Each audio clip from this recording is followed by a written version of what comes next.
Fótbolti hefur verið hluti af mér allt mitt líf. Ég ólst upp með boltann á tánum. Það var aldrei pláss fyrir neitt annað. Markmiðið var alltaf að ná langt og fjölskyldan mín studduði baki með allan þennan tíma. Sagði enginn að þetta yrði auðvelt.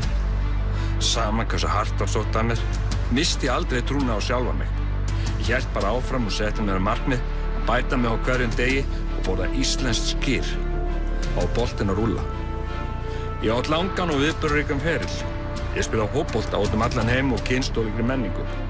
Það er algjör forréttindi, en helstu forréttindin á þessum tíma að vera frá Íslandi, að vera Íslendingur. Því Ísland hefur alltaf verið merkið mitt og stolt inn á alla sem utan.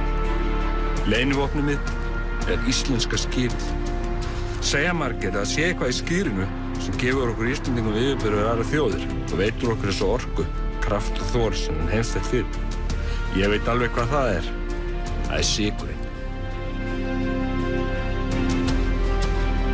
Það er hárnákvæm blanda af hreinum sykri og gervisykri sem er lykillinn að árangri. Sykur, þjóðarréttur Íslendinga.